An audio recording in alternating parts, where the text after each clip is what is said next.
సంఖ్యాకాండము 14వ అధ్యాయము. అప్పుడు ఆ సర్వ సమాజము ఎలుగెత్తి కేకలు వేసెను. ప్రజలు ఆ రాత్రి ఎలుగెత్తి ఏడ్చిరి. మరియు ఇశ్రాయేలులందరూ మోషే అహరోనులపైనే సణుగుకొనిరి. ఆ సర్వ సమాజము, అయ్యో, ఐగుప్తులో మేమేలా చావలేదు, ఈ అరణ్యమందు మేమేలా చావలేదు, మేము కత్తివాతపడునట్లు యెహోవా మమ్మను ఈ దేశములోనికి ఎలా తీసుకుని వచ్చెను, మా భార్యలు మా పిల్లలు కొల్లపోవుదురు, తిరిగి ఐగుప్తుకు వెళ్ళుట మాకు మేలు కాదా అని వారితో అనిరి. వారు, మనము నాయకుని ఒకని నియమించుకుని ఐగుప్తునకు తిరిగి వెళ్ళుదమని ఒకరితోనొకడు చెప్పుకొనగా, మోషే అహరోనులు ఇశ్రాయేలుల సర్వసమాజ సంఘము ఎదుట సాగిలపడిరి. అప్పుడు దేశమును సంచరించి చూచిన వారిలో నుండిన నూను కుమారుడగు యెహోషువయు, యెఫున్నె కుమారుడగు కాలేబును బట్టలు చింపుకొని ఇశ్రాయేలుల సర్వసమాజముతో, మేము సంచరించి చూచిన దేశము మిక్కిలి మంచి దేశము. యెహోవా మన యందు ఆనందించిన ఎడల ఆ దేశములో మనలను చేర్చి దానిని మనకిచ్చును. అది పాలు తేనెలు ప్రవహించు దేశము. మెట్టుకు మీరు యెహోవా మీద తిరుగుబడకుడి, ఆ దేశ ప్రజలకు భయపడుకుడి. వారు మనకు ఆహారమగుదురు. వారి నీడ వారి మీద నుండి తొలగిపోయెను. యెహోవా మనకు తోడైయున్నాడు, వారికి భయపడుకుడి అనిరి. ఆ సర్వసమాజము వారిని రాళ్లతో కొట్టి చంపవలెను అనగా, ప్రత్యక్షపు గుడారములో యెహోవా మహిమ ఇశ్రాయేలులందరికీ కనబడెను. యెహోవా, ఎన్నాళ్ల వరకు ఈ ప్రజలు నన్ను అలక్ష్యము చేయుదురు? ఎన్నాళ్ల వరకు నేను వారి మధ్యను చేసిన సూచక క్రియలన్నిటినీ చూచి నన్ను నమ్మకయుందురు? నేను వారికి స్వాస్థ్యమియ్యక తెగులు చేత వారిని హతము చేసి ఈ జనము కంటే మహాబలముగల గొప్ప జనమును నీ వలన పుట్టించదనని మోషేతో చెప్పగా, మోషే యెహోవాతో ఇట్లనెను, అలాగైతే ఐగుప్తీయులు దాని గూర్చి విందురు. నీవు నీ బలము చేత ఈ జనమును ఐగుప్తీయులలో నుండి రప్పించితివి గదా, వీరు ఈ దేశ నివాసులతో ఈ సంగతి చెప్పియుందురు.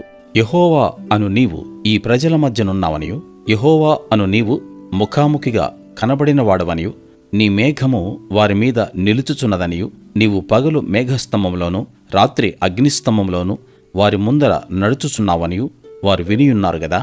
కాబట్టి నీవు ఒక్క దెబ్బతో ఈ జనులను చంపినెడల నీ కీర్తిని గూర్చి వినిన జనములు ప్రమాణపూర్వకముగా తాను ఈ జనులకిచ్చిన దేశమందు వారిని చేర్చుటకు శక్తి లేక యెహోవా వారిని అరణ్యములో సంహరించెనని చెప్పుకొందరు. యెహోవా దీర్ఘశాంతుడును, కృపాతిశయుడును, దోషమును అతిక్రమమును పరిహరించువాడును, అపరాధిని నిరపరాధిగా ఎంచగా 3-4 తరముల వరకు తండ్రుల దోషమును కుమారుల మీదికి తెచ్చువాడునై ఉన్నాడని నీవు చెప్పిన మాట చొప్పున నా ప్రభు యొక్క బలము ఘనపరచబడునుగాక. ఐగుప్తులో నుండి వచ్చినది మొదలుకొని ఇది వరకు నీవు ఈ ప్రజల దోషమును పరిహరించియున్నట్లు నీ కృపాతిశయమును బట్టి ఈ ప్రజల దోషమును దయచేసి క్షమించుమని యెహోవాతో చెప్పగా, యెహోవా, నీ మాట చొప్పున నేను క్షమించియున్నాను. అయితే నా జీవము తోడు భూమి అంతయు యెహోవా మహిమతో నిండుకొనియుండును. నేను ఐగుప్తులోనూ అరణ్యములోనూ చేసిన సూచక క్రియలను, నా మహిమను చూచిన ఈ మనుషులందరూ ఈ 10 మారులు నా మాట వెనక నన్ను పరిశోధించిరి.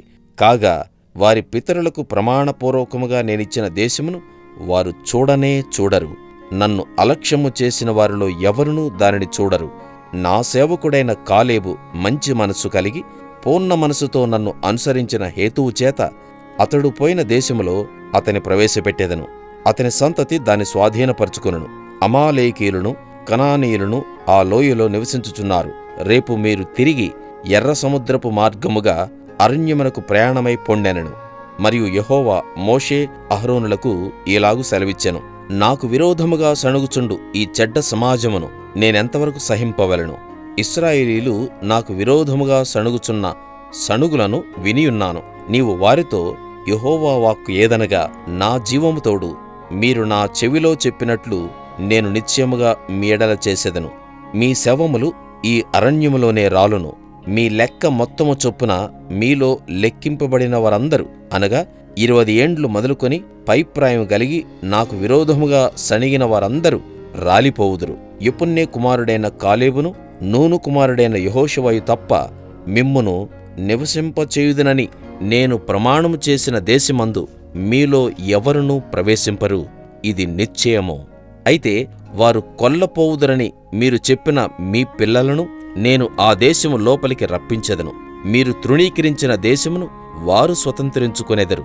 అయితే మీ శవములు ఈ అరణ్యములో రాలును. మీ శవములు ఈ అరణ్యములో క్షయమగు వరకు మీ పిల్లలు ఈ అరణ్యములో 40 ఏండ్లు తిరుగులాడుచు మీ వ్యభిచార శిక్షను భరించెదరు. మీరు ఆ దేశమును సంచరించి చూచిన 40 దినముల లెక్క ప్రకారం దినమునకు 1 సంవత్సరము చొప్పున 40 సంవత్సరములు మీ దోష శిక్షను భరించి నేను మిమ్మును రోసివేసినట్టు తెలుసుకొందురు. ఇది యెహోవా అను నేను చెప్పిన మాట. నాకు విరోధముగా కూడిన చెడ్డదగు ఈ సర్వ సమాజమునకు నిశ్చయముగా దీని చేసేదను. ఈ అరణ్యములో వారు క్షీణించిపోవుదురు, ఇక్కడనే చనిపోవుదురు అనెను.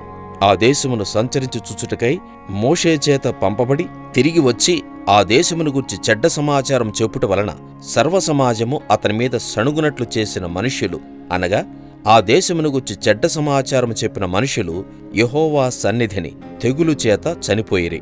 అయితే ఆ దేశమును సంచరించి చూచిన మనుషులలో నూను కుమారుడగు యెహోషువయు యెఫున్నె కుమారుడగు కాలేబును బ్రతికిరి. మోషే ఇశ్రాయేలులందరితో ఆ మాటలు చెప్పగా ఆ జనులు చాలా దుఃఖించిరి. వారు ఉదయమున లేచి ఆ కొండ కొనమీదకెక్కి, చిత్తమండి, మేము పాపము చేసిన వారము, యెహోవా చెప్పిన స్థలమునకు వెళ్ళుదుము అనిరి. అప్పుడు మోషే, ఇది ఎలా? మీరు యెహోవా మాట మీరుచున్నారేమి? అది కొనసాగదు. యెహోవా మీ మధ్యను లేడు గనుక మీ శత్రువుల ఎదుట హతము చేయబడుదురు. మీరు సాగిపోకుడి. ఎలయనగా అమాలేకీయులు, కనానీయులు మీకంటే ముందుగా అక్కడికి చేరి ఉన్నారు.